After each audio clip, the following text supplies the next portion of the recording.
PG tips. Hiya folks. I need to be honest with you, all the pictures you're about to see on the film coming were all shot on the Nikon D810. They were not shot on the Bronica. I had camera issues again on both visits. Thank God for Old Faithful, the D810 was there with me. I'm going to go into more details in a coming video about the film stuff.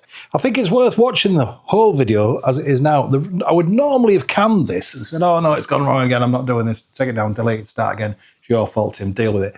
But I do feel that the content of the video, and even just for the landscape of the views themselves, is worth watching, let alone the fact we've got the Yorkshire Dales in the perfect sunshine. So I've left it up here. Seriously though, folks, I personally am absolutely gutted I can't share those 120 pictures with you, simply for the fact that I don't have them. Especially on that second day, there were some killer frames lined up and shot.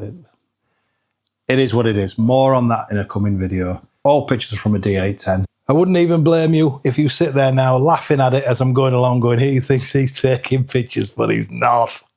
Please just enjoy the video for what it is. Morning, folks. Today, you're finding us at a place that if you looked up in the Doomsday Book, it'd be referred to as Malham.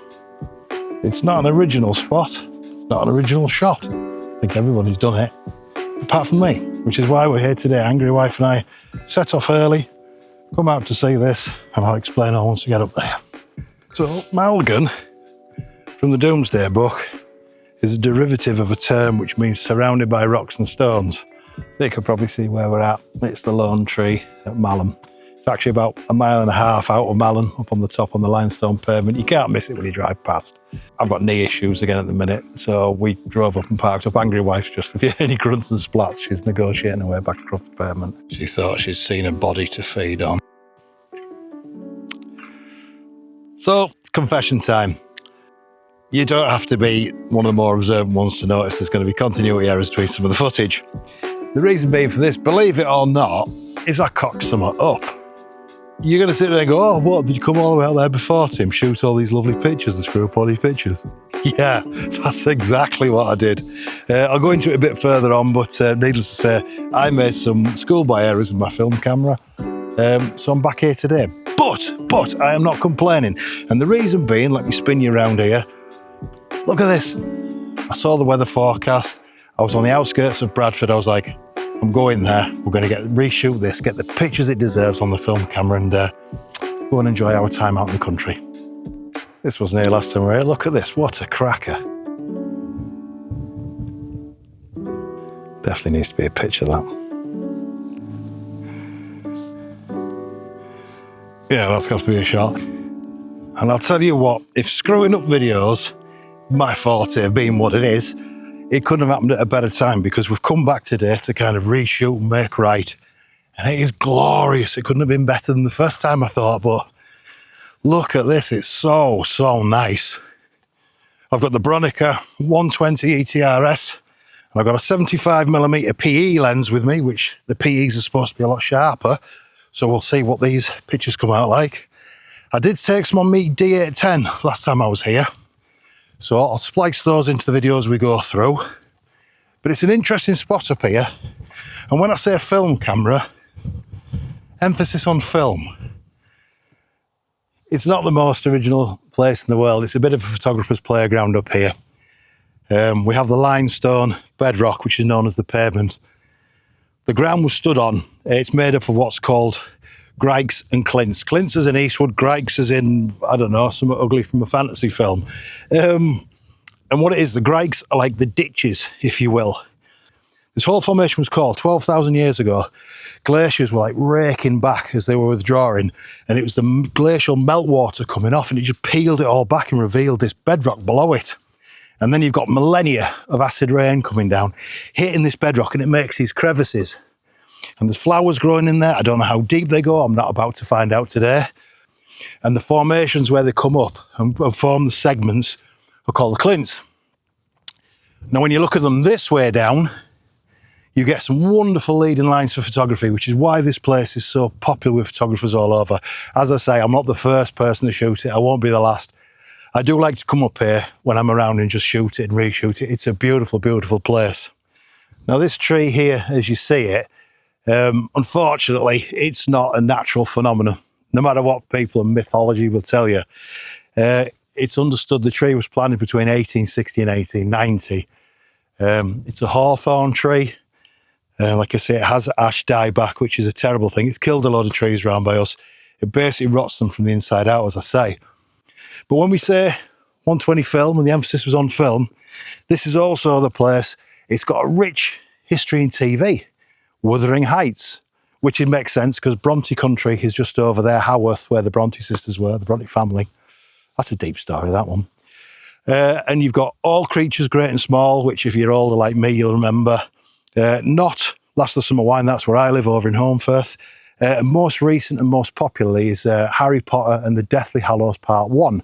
This is where Harry and Hermione came to camp out in the film, and you'll recognise, I think, a bit of good dose of special effects to kind of extend the pavement, as it's called, the limestone. But this is where that scene took place. Or as I like to say to wind the nerds up, this is where Harry and Princess Leia came to hide from the Cylons and the Klingons.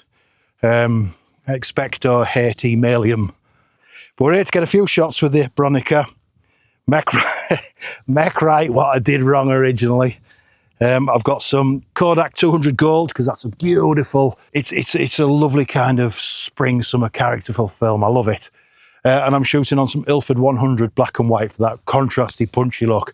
So less yap, I'm going to splice in what I did last time with the D810 and all the other gear in this video. There are continuity errors. I hope we're still friends. I'm not going to apologise for it. Mistakes are becoming part of the norm on Shoots and Giggles. It's lovely that we got the clouds this time because we didn't have them last time. It was like a normal grey, white photographer's nightmare sky. So I'm really actually glad that we've come back to get it this time. I mean, you've got to take it with a pinch of salt as well. When you come to shoot these iconic known locations, there's an old saying, which is you may as well put your tripod in the holes left by the last photographer. And that's true. But there's nothing wrong with that. I know it's not the most original photo you'll ever see. It's not the most original photograph you'll ever take. However, you know, what about the case where maybe your mum or your dad or your sister or your kids have never seen this? You know, you will be the first person that shows them that picture. It's not the first time the picture's been taken, but these people that don't know about it, your family and friends and whatnot, suddenly know about it and they might want to come and see it. And to me, that's the beauty of this. You know, you don't have to be the first. You don't have to be the most original with photography. Just take your picture with your take on it, share it with your friends and family, and you might be showing that well-known picture from across the internet to 50 people who've never seen it before. It's a beautiful thing. Beautiful.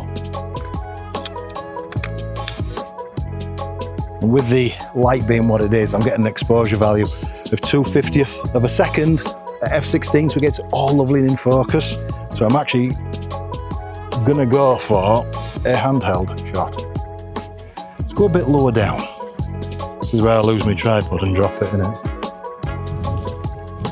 Yeah, that's nice. So this beauty is about 1.5 miles outside Malham. You go up the hill, head towards Malham town as you come through Malham. There is a lay-by, 2 cars, I'd say, tops in there that you can get it in. But it is safe, it is off the road, and make your way through the gate and come and see the lone tree. I'm going to take you for a run up there, have a bit closer look, come with. I'm going to change that film back, I want some black and white of this. So change my film back, change my ISO, down to 100. False exposure switch is off. Let's see what we can do with this. I'm going to get a bit lower this time, get a bit of a more creative angle, shall we say. Only thing is, going low, I don't want to lose kind of the depth of the pavement. It's beautiful up here. I could come up here and just get away from it all for a bit, you know. Okay. Quite a thing is with it as well, is if you're shooting using the leading lines, that's fine, but if you want to kind of move around to get that valley and the cloud in the background, your leading lines become almost horizontal, which is a bit queer to work with. In fact, are you coming too? I think you are. I didn't bring enough pockets. What a shot. Lovely, lovely, lovely. Conscious that moon. That sun is high. Let's work our way around the other side and take some shots with the sun at our back. You know, like a good photographer would. I tell you what, this is begging for some astro coming up here at night. If you could light the clints and the grikes on here and then shoot that lone tree with the pavement, just awesome. There we go, that's the angle we need. I'm going to put you down over here. You're good at falling over. Don't fall over. Oh, that's nice. That's a nice, just a couple of steps back. Lovely, happy with that. Let's go for a arty-farty, blurry shot, shall we? Yeah, don't even have to get the tree in this one, do I? And this might be quite nice just as is. Ow. Ow, will that be a thistle? 1/500th of a second, f4. Lovely! I want a shot of that tree over there with all that beautiful landscape behind it. But not with that bush. Oh, wow, yes, yes, yes. Happy days.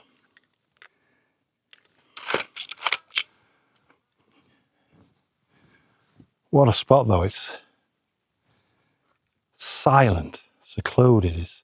I think Robin Hood, Prince of Thieves was shot, some of it was shot here as well.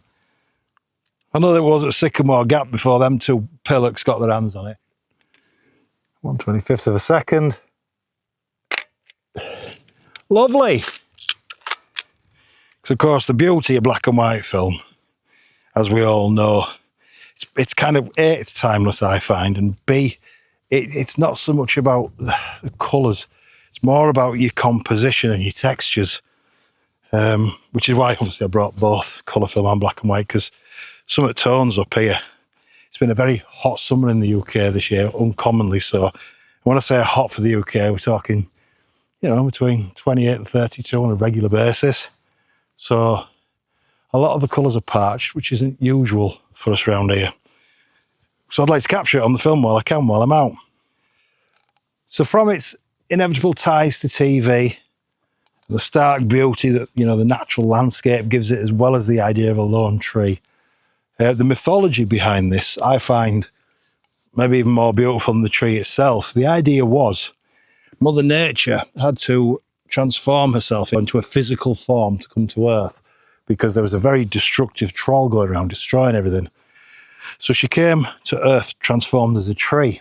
Now in fighting with the troll, she did fall in combat, but before she did so, she scattered seeds all over the earth and she left a mother tree in place to watch over all these plants to make sure they grew. And I think I prefer that story to the it was planted in 1860, 1890. I find that, I love that kind of local mythology. But this beauty is now not only the iconic lone tree on the limestone pavement near Malham, and it's been given protective status, thank goodness. And as a result of not only the tree itself and the beautiful landscape and the pavement running up to it, it's become a symbol of the Yorkshire Dales. And rightly so, I think, as well. What a powerful image that is. Hope you've enjoyed our little trip up to the lone tree at Malham, having a wander out. That sunlight has just fallen on that road, which is what I've been waiting for. Excuse me, one moment. Lovely.